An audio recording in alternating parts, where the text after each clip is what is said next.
Meanwhile, back here at home, a group of Tucsonans met at Armory Park today before marching through downtown Tucson, joining a nationwide movement to protest the current presidential administration. KGUN 9's Alex Dowd followed the march against monarchy, meeting them at City Hall, where a few protesters spoke to Tucson's mayor and council. Ho, ho! Elon Musk has got to go! Several hundred Tucsonans chanted and marched through downtown Tucson Tuesday evening, armed with signs opposing President Donald Trump and billionaire Elon Musk. We're concerned about saving our democracy. Organizers say this was part of a series of nationwide events by grassroots group 5051, which stands for 50 protests, 50 states, one movement. We are very concerned about the things that are happening in our country right now.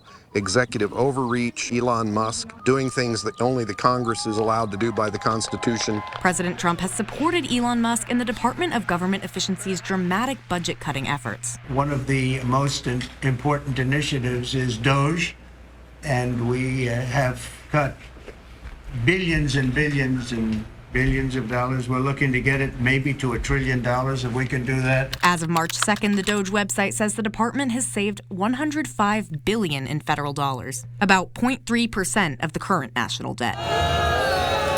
In the process, inspiring some Americans to speak up in a new way. We want to do our part to speak out against the darkness that's coming on our country. This was Ursula Schneider's first protest. We feel like we're watching an aristocracy take over. We're seeing an oligarchy take over. They say it's important to speak out now more than ever, and organizers agree. Our elected representatives, both Democrats and Republicans, are not standing up to what's happening, and we believe they won't stand up until we, the people, make them stand up. They say as more voices join the protests, local and federal representatives will hear them. Near Alameda and Granada, Alex Dowd, KGUN 9. Well, another protest happened downtown tonight, focusing their attention on the Trump administration's pledge to cut the Department of Education. KGUN 9's Vanessa Gongora was downtown, where educators gathered, and shares why they don't agree with President Trump's proposed changes to the education system.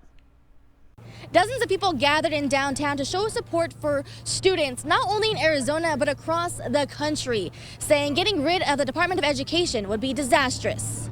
We are going to protect our kids from the attacks that are coming from the federal government. Duncan Sohn-Hasman is a teacher at Basis Tucson North, the first unionized charter school in Arizona. He says educators are ready to fight back against the Trump administration's pledge to get rid of the education department. Every campus in Tucson could use more math interventionists, more reading interventionists. And the data right now is showing that our students are struggling. The DOE includes the Offices of Special Education and Rehabilitative Services, the Office for Civil Rights, and Federal Student Aid. It upsets us, and it's going to have a very negative effect on our jobs. It's going to make it harder. It's going to have a bad effect on the kids. Though it'll be up to Congress to get rid of the DOE.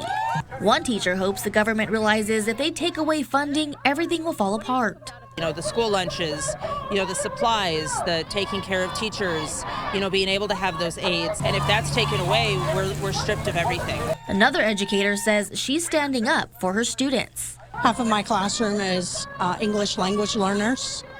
And just give them the opportunity. They came here for a better life and they deserve one. Hasman shares a message to all students. Do not let anybody tell you that you are too young to make decisions that affect you. Reporting in downtown on Congress and Granada, Vanessa Gongora, KGUN 9. Well, President Trump's tariffs on Mexican and Canadian imports are officially in effect, and Arizona businesses are braced for how tariffs will affect them. One of the many ways the tariffs on Canada affect us in the U.S. is the impact it will have on the lumber industry. Pat Manley has been selling lumber for 54 years at Johnson Manley Lumber near downtown, and he says his suppliers are putting most of their lumber deals on hold while they try to get a clear picture of what's going on.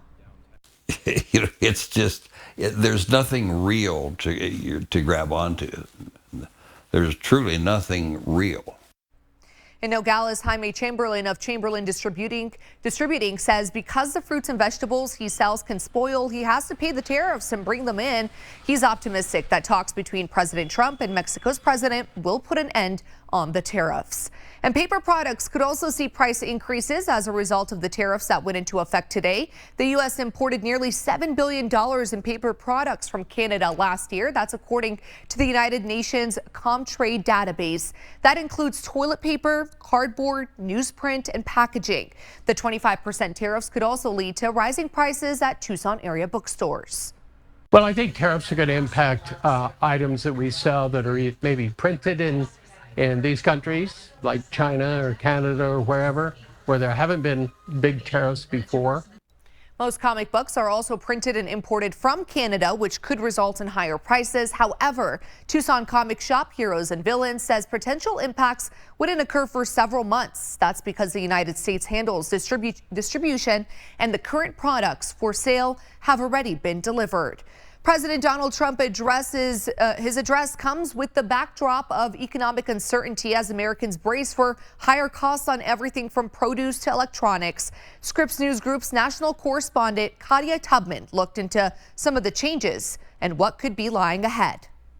Economic uncertainty is gripping the nation. Uncertainty is really spread across businesses and households because we don't know how much things are going to cost in the future. Caleb Silver is the editor-in-chief of Investopedia. All of that's going to lead to an economic slowdown. The question is how deep and for how long. The stock market is in the red for 10 straight days, and tariffs are officially in place. Economic warning signs with ripple effects. Eventually, there's a breaking point there where the economy slows and businesses have to pull back, or we need new policy to adjust pricing. Adding to growing concerns about inflation, some major retailers, including Target and Best Buy, already announcing price increases, citing cost of products that come from Mexico, China, and Canada. Supply chains are things that are oftentimes have been put in place for years or decades. So what we find is these are decisions that can't happen quickly for companies. Bob Carpenter is the president of GS1 US, a nonprofit that creates data, transparency, and standards for supply chains globally. Carpenter said a lot of conversations for companies importing products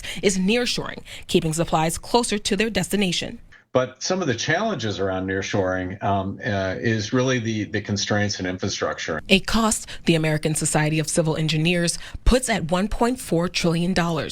Meanwhile, President Donald Trump's economic approval ratings are sliding. According to a February Gallup poll, 54% of Americans disapprove of President Trump's economic stewardship. And a Reuters poll last week shows only 30% of people think the national economy is going in the right direction. Katia Tubman, Scripps News Group, New York.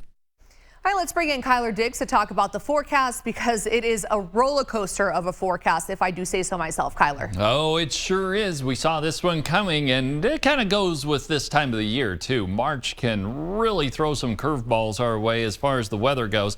And today, we were kind of on the upswing. Once again, a little quieter day. 67 degrees was the high temperature at the Tucson International Airport. 40 degrees was our chilly start this morning. 72 the average high, 46 the average low.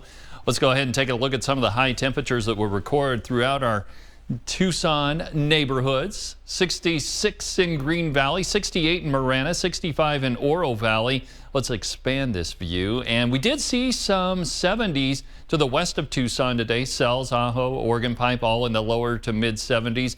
And then you head on over to the other side of the map, 60 in Tombstone, only 59 in Sierra Vista.